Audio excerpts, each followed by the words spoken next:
বিশিষ্ট নাগরিক তারা যেমন এখানে বসবেন, তার পাশাপাশি যারা সাধারণ মানুষ তাদের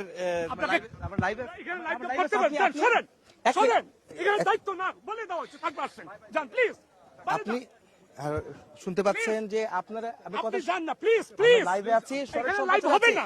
আপনি কথা শুন, আপনি শুনবেন না, আপনি আগে বাইরে যান, আপনি আসতে শোনেন, এখানে কেউ থাকবে না। দেখাও না 120 বার বলছি। আমাদেরকে এখানে আমি সরাসরি সম্প্রচারে আছি, আপনার সাথে উনি কে? দুঃখিত, আপনার পরিচয়টা কাইন্ডলি বলবেন। আমি নিয়মাবলী বলছি, আমি লাইভে আছি। আমি কেউ বলি না, দয়া করে একটু বলবেন। হ্যালো, আপনি আয়োজক কমিটি হতে পারেন, কিন্তু আপনি কি আয়োজক কমিটি করতে পারেন? আপনি আমার সাথে কথা বলেন। অনুষ্ঠানটি সুষ্ঠুভাবে সম্পন্ন করার জন্য দয়া করে কেউ সামনে আসবেন না। আপনি লাইভের মধ্যে নির্বাচন করছেন কেন? আপনি কে? আপনি তো আমাকে ভাই, আমি লাইভে ছিলাম, আপনি কি আচরণ করলেন এটা আমার সাথে? আপনি এটা কি করলেন?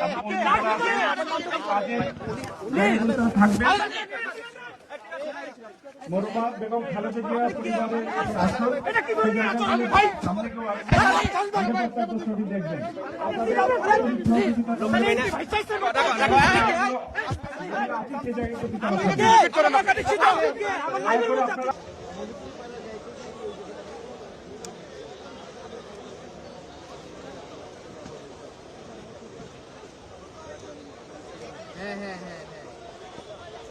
হ্যাঁ ভাই, ওইটাই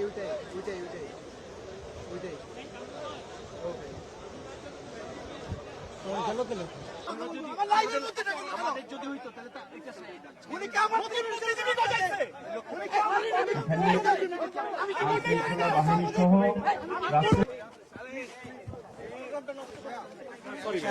না প্লিজ এইভাবে নিও না ভাইয়া, তুমি আমাদের মূলত মঞ্চ থেকে ঘোষণা আসে যে সংবাদকর্মীরা যারা এখানে আজকে কর্মরত রয়েছেন তাদেরকে 2:10 পর্যন্ত তারা তাদের যে কাজ রয়েছে সামনের সারিতে গিয়ে তারা সেখানে কাজগুলো সম্পাদন করতে পারবেন। তো সেক্ষেত্রে আমি যখন ইন্টারভিউ নিচ্ছিলাম তখন বাজে হলো 2:08।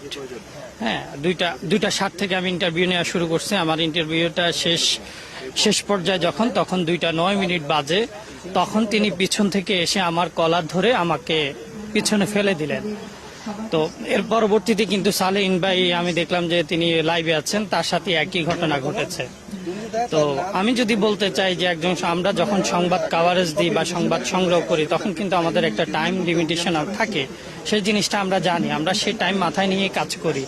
তো সেই জায়গায় আমরা আমার টাইম যখন 2:10 পর্যন্ত, তখন আমি 2:07 থেকে আমি কাজটা করছি, একজনের ইন্টারভিউ নিচ্ছি, তখন তিনি আমাকে এই কাজটা করা তোনার উচিত হয়নি।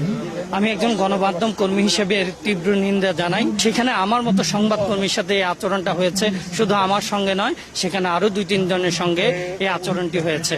তা আমি প্রশ্ন রাখতে চাই, একজন দৈনিক পত্রিকার নির্বাহী সম্পাদক কিভাবে এই কাজটি করেন সেটি আমার প্রশ্ন। এখানে নীতি নির্ধারণের জায়গা যারা রয়েছেন এই বিষয়টি বিবেচনায় নিয়ে নিশ্চয়ই এটির সঠিক সমাধান যেটি রয়েছে সেটি করবেন, এটি প্রত্যাশা। এটা সম্পূর্ণ অনাকাঙ্ক্ষিত, এবং শুধু আমি নয়, আমার সাথে কিন্তু আরো কয়েকজন সাংবাদিক কিন্তু এর পাশেও ছিলেন, তারাও লাইভ দিচ্ছিলেন, সরাসরি সম্প্রচারে অনেকে ছিলেন, তাদের সাথেও খারাপ আচরণ করেছেন, আমার সাথে করেছেন। সেটা তো লাইভে দেখাই গিয়েছে যে আমাকে টেনে হেঁচড়ে নামিয়েছে, মানে এক দফা না কয়েক দফা তিনি এই কাজটা করেছেন।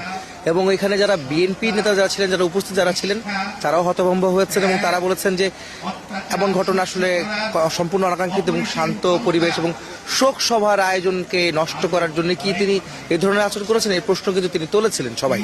একই সঙ্গে ওখানে কিন্তু বিদেশি কূটনীতিকরাও ছিলেন, তারাও হতভম্ব হয়েছেন যে একটি বাংলাদেশের এমন একটি নেত্রীর, বেগম জিয়া যিনি ছিলেন গণতন্ত্রের আপসের নেত্রী, তার একটি শোকসভা আয়োজন করা হয়েছে, সেই শোকসভার মধ্যে এমন অনাকাঙ্ক্ষিত ঘটনা তারাও হতভম্ব হয়েছেন। এর প্রতিবাদ আসলে হওয়া উচিত।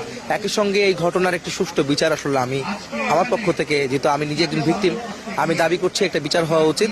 এছাড়া অন্য সাংবাদিকদের সাথে যে আচরণ করা হয়েছে তাদেরও সেই বিষয়টিকে নিয়েও আসলে যারা সংশ্লিষ্ট যারা রয়েছেন, যারা এই আয়োজক কমিটি যারা ছিলেন, যে আয়োজক যারা ছিলেন, তারা একটি ব্যবস্থা নেবেন সেটিও আমরা প্রত্যাশা করি। আমরা আমাদের পেশাগত দায়িত্ব পালনের জন্যই মাঠে আসি, কিন্তু আমরা কারো দয়া বা কারো অনুগ্রহ আমরা চাই না। আমরা চাই যে আপনারা পেশাগত দায়িত্ব পালন করার মতো পরিবেশটা অন্তত পক্ষে নিশ্চিত করবেন, এটাই আমরা প্রত্যাশা করি। আমরা আজকে যে ঘটনার সম্মুখীন হয়েছি, আমিও সামনে ছিলাম, এটি অত্যন্ত দুঃখজনক। সালাউদ্দিন আহমেদ একজন সিনিয়র সাংবাদিক, তিনি এই অনুষ্ঠানের সদস্য সচিব, তার আরও বিনয়ে অবনত হওয়া দরকার ছিল, কিন্তু তা না করে আমাদের 3 জন সহকর্মীর গায়ে হাত দিয়ে তাদেরকে সরিয়ে দেওয়ার যে চেষ্টা উনি করেছেন, এটা তিনি কোনোভাবেই করতে পারেন না।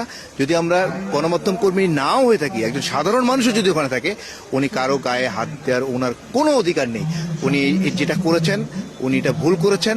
উনি যদি এটার ব্যবস্থা নেন, আমাদের সবার উচিত এটা সম্মিলিত প্রতিবাদ করা। কারণ হলো এই ধরনের ঘটনা, এখন যিনি একদিনে সদস্য সচিব হয়ে যিনি এ ধরনের আচরণ করতে পারেন, ইন ফিউচারে এ ধরনের ঘটনায় তিনি যদি আরো বড় কোনো পোস্টে যান, তাহলে তিনি পুরো রাষ্ট্রের গণমাধ্যম কর্মীদের গলা ধাক্কা দিতে দ্বিধা করবেন না। আমরা এই ঘটনার সুষ্ঠু বিচার চাই।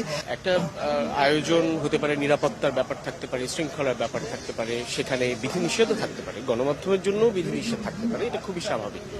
কিন্তু ওনারাই একটা নির্দিষ্ট সময় বেঁধে দিয়েছিলেন যে এই সময় পর্যন্ত এখানে কাজ করতে পারবে গণমাধ্যম কর্মীরা। পরবর্তীতে যখন সেখানে গণমাধ্যম কর্মীকে সরিয়ে দেওয়া হয়, সেটা সৌজন্যতার সঙ্গে আসলে সেই আচরণটা করা উচিত ছিল, কিন্তু সেখানে সরাসরি গায়ে হাত দিয়ে ধাক্কাধাক্কি অসৌজন্যমূলক আচরণ এবং পেশাদারিত্বের সঙ্গে কোনোভাবেই যায় না। এর ফলে যেটা হয় যে অসম্মানিত সব পক্ষই হতে হয়, কারণ আপনি একটা শৃঙ্খলা, এটাও একটা শৃঙ্খলা, আমাকে কাজ করতে দেওয়াটাও সে শৃঙ্খলার মধ্যে পড়ে। সেটা যখন বিঘ্ন ঘটে, পরস্পরের প্রতি সেই শ্রদ্ধার জায়গাটাও থাকে না এবং আমার কোনো বিশ্বাস, আমার কর্ম পরিবেশ সেটাও নিশ্চিত হয় না। এর ফলে ওনাদের আসলে আয়োজকদের আরো বেশি সতর্ক থাকা উচিত ছিল। ওনারা উচিত ছিল যে সৌজন্যতার সঙ্গে ভদ্রভাবে বললেই হতো যে আপনি থাকতে পারবেন না, সরে যান। এটা আমি ওনার কাছ থেকে আশা করিনি আর কি। ওনার কাছ থেকে আমরা আশা করেছিলাম সহযোগিতা, সেখানে আমরা পেলাম ধমক, অসদাচরণ। এটা খুবই দুঃখজনক। এটা আমি বিএনপির হাইকমান্ডের কাছে আবেদন করব, তিনি যেন বিষয়টা লুক আফটার করেন।